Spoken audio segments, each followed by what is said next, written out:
Las uvas, grapes. 6 years later.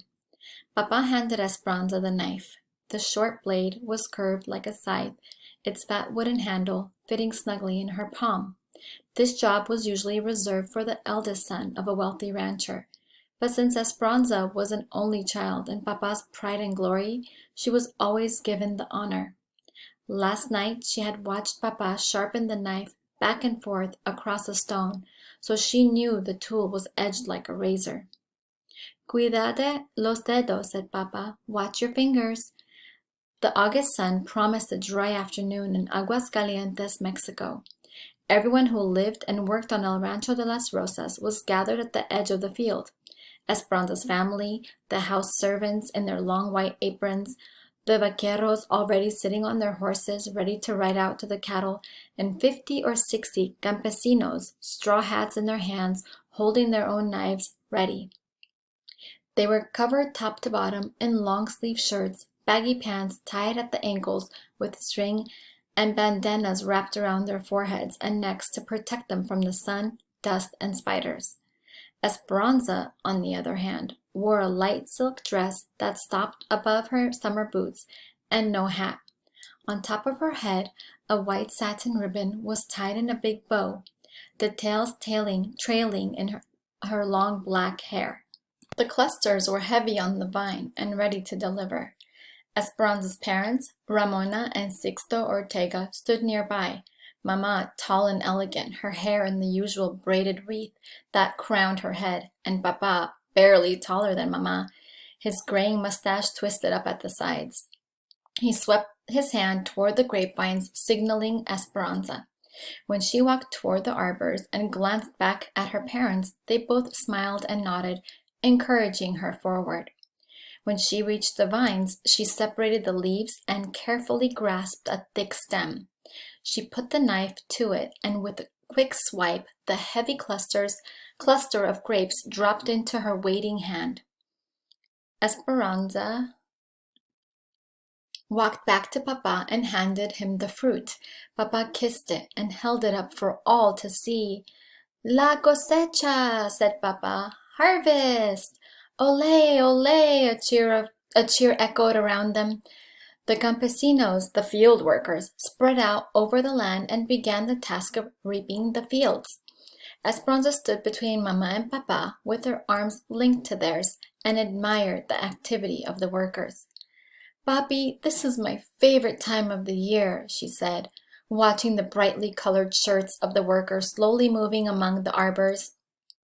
Wagons rattled back and forth from the fields to the big barns where the grapes would be stored until they went to the winery. Is the reason because when the picking is done, it will be someone's birthday and time for a big fiesta? Papa asked. Esperanza smiled. When the grapes delivered their harvest, she always turned another year. This year, she would be 13. The picking would take 3 weeks, and then, like every other year, Mama and Papa would host a fiesta for the harvest and for her birthday. Marisol Rodriguez, her best friend, would come with her family to celebrate. Her father was a fruit rancher, and they lived on the neighboring property. Even though their houses were acres apart, they met every Saturday beneath the holm oak on a rise between the two ranches. Her other friends, Gita and Bertina, would be at the party too, but they lived further away, and Esperanza didn't see them as often. Their classes at St. Francis didn't start again until after the harvest, and she couldn't wait to see them. When they were all together, they talked about one thing, their quinceañeras, the presentation parties they would have when they turned 15. They still had 2 more years to wait, but so much to discuss. The beautiful white gowns they would wear, the big celebrations where they would be presented, and the sons of the richest families who would dance with them. After their quinceañeras, they would be old enough to be courted, marry, and become las patronas, the heads of their households, rising to the position of their mothers before them.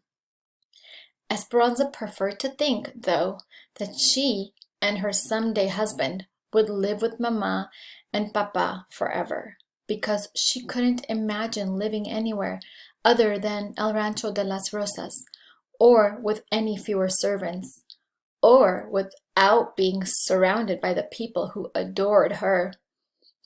This little line or swivel thing means that there's some time has passed. So you'll be seeing that throughout this chapter book, and that means time has passed. It had taken every day of 3 weeks to put the harvest to bed, and now everyone anticipated the celebration. Esperanza remembered Mama's instructions as she gathered roses from Papa's garden. Tomorrow, bouquets of roses and baskets of grapes on every table. Papa had promised to meet her in the garden, and he never disappointed her. She bent over to pick a red bloom, fully opened, and pricked her finger on a vicious thorn.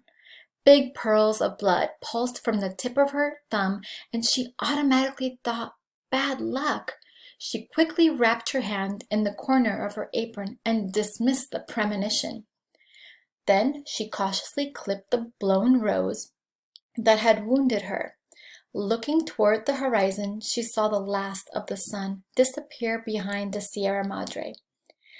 Darkness would settle quickly, and a feeling of uneasiness and worry nagged at her. Where was Papa? He had left early in the morning with the vaqueros to work the cattle, and he was always home before sundown, dusty from the mesquite grasslands and stamping his feet on the patio to get rid of the crusty dirt on his boots. Sometimes he even brought beef jerky that the cattleman had made, but Esperanza always had to find it first, searching his shirt pocket while he hugged her. Tomorrow was her birthday, and she knew she would be serenaded at sunrise. Papa and the men who lived on the ranch would congregate below her window, their rich, sweet voices singing Las Mañanitas, the birthday song. She would run to her window and wave kisses to Papa and the others. Then downstairs she would open her gifts. She knew there would be a porcelain doll from Papa. He had given her one every year since she was born, and Mama would give her something she had made, linens, camisoles, or blouses embroidered with her beautiful needlework. The linens always went into the trunk at the end of her bed for algún día, for someday. Esperanza's thumb would not stop bleeding. She picked up the basket of roses and hurried from the garden, stopping on the patio to rinse her hand in the stone fountain. As the water soothed her, she looked through the massive wooden gates that opened onto thousands of acres of Papa's land. Esperanza strained her eyes to see a dust cloud that meant riders were near and that Papa was finally home. But she saw nothing. In the dusky light, she walked around the courtyard to the back of the large adobe and wood house.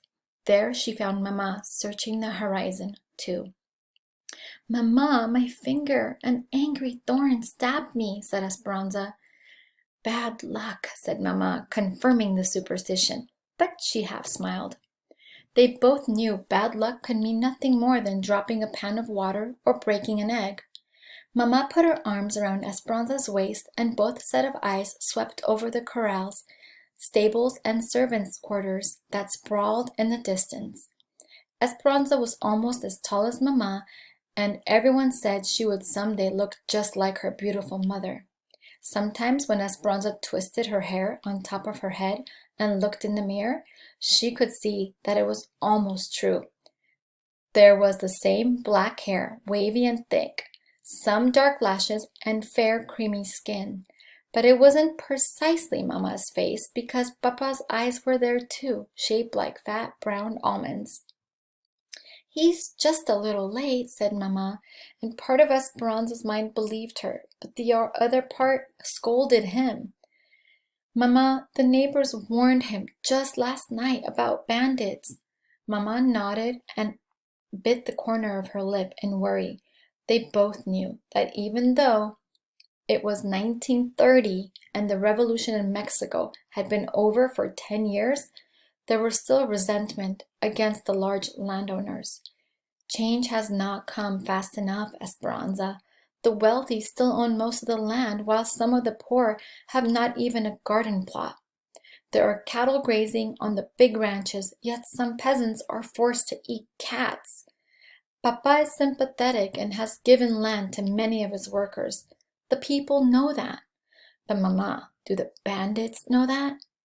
I hope so, said Mama quietly. I have already sent Alfonso and Miguel to look for him. Let's wait inside.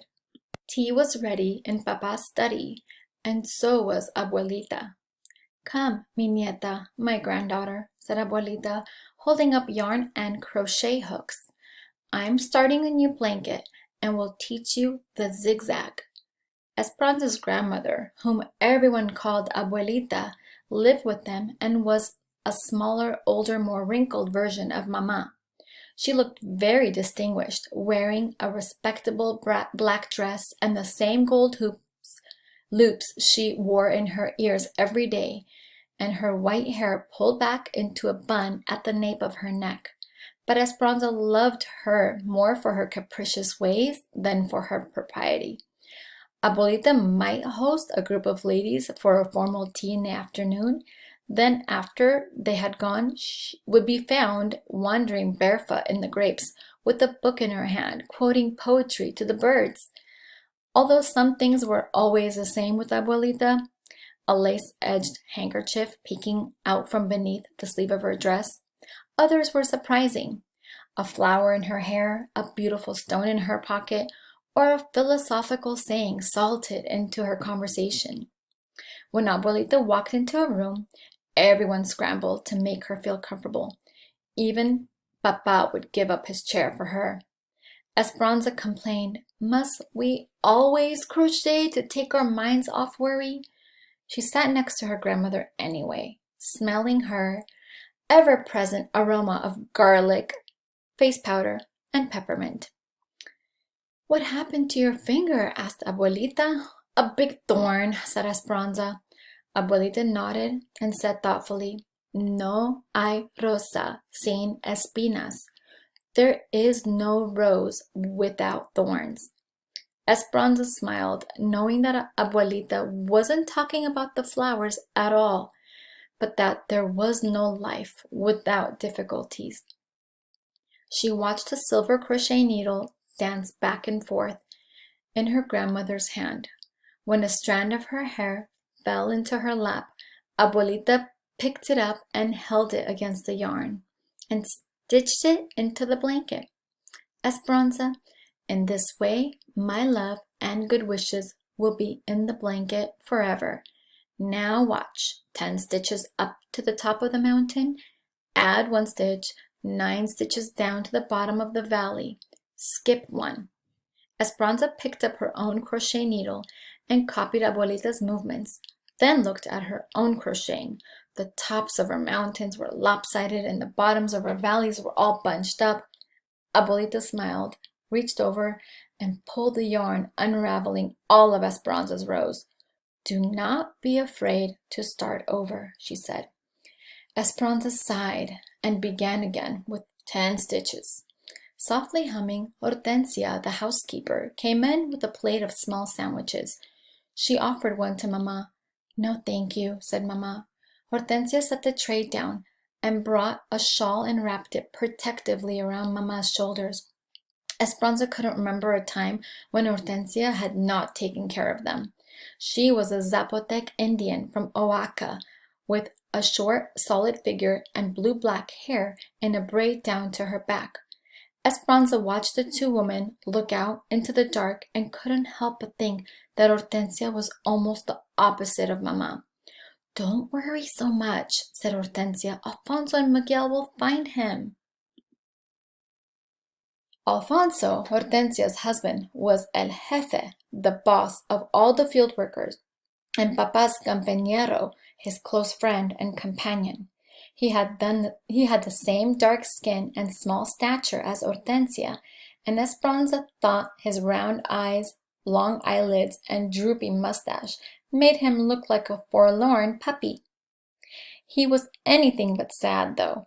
He loved the land as Papa did, and it had been the two of them working side by side who had resurrected the neglected rose garden that had been in the family for generations.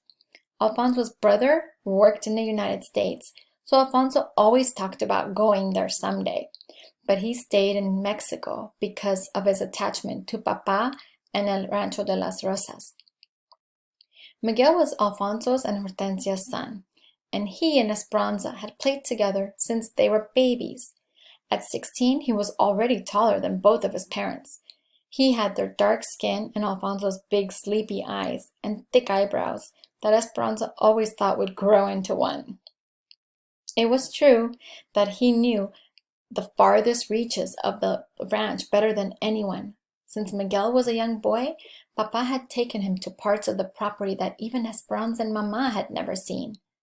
When she was younger, Esperanza used to complain, "Why does he always get to go and not me?"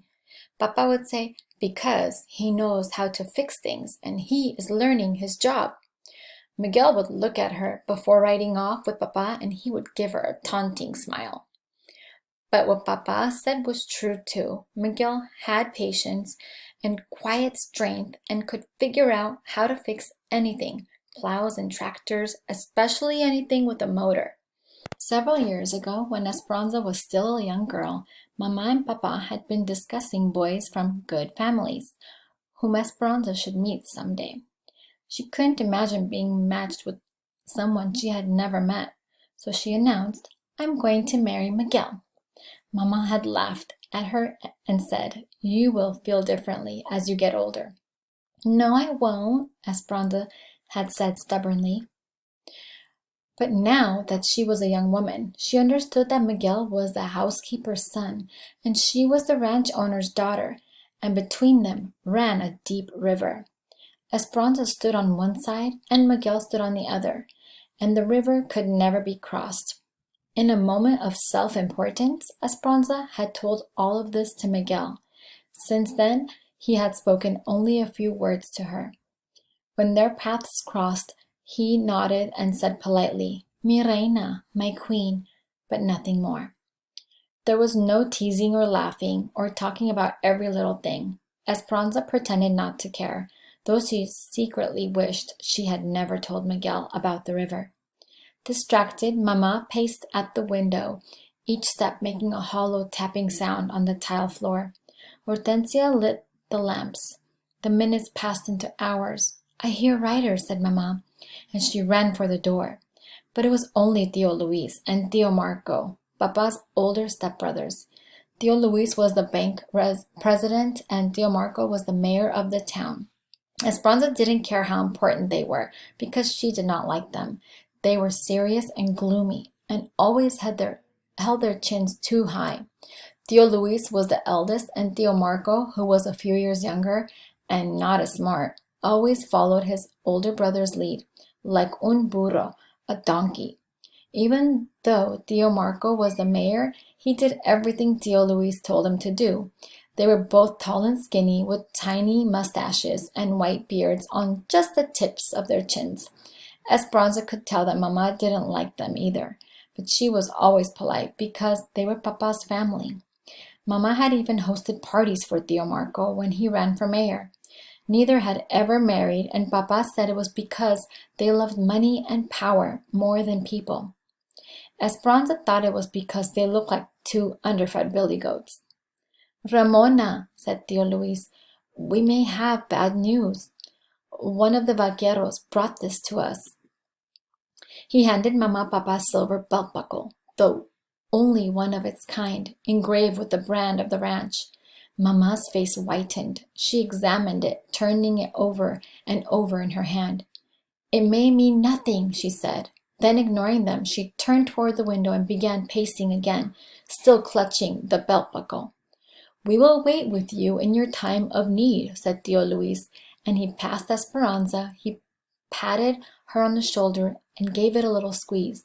Esperanza stared after him. In her entire life, she couldn't remember him even touching her. Her uncles were not like those of her friends. They never spoke to her, played, or even teased her. In fact, they acted as if she didn't exist at all. And for that reason, Tío Luis's sudden kindness made her shiver with fear for Papa. Abuelita and Hortensia began lighting candles and saying prayers for the men's safe return. Mama, with her arms hugging her chest, swayed back and forth at the window, never taking her eyes from the darkness. They tried to pass time with small talk, but their words dwindled into silence.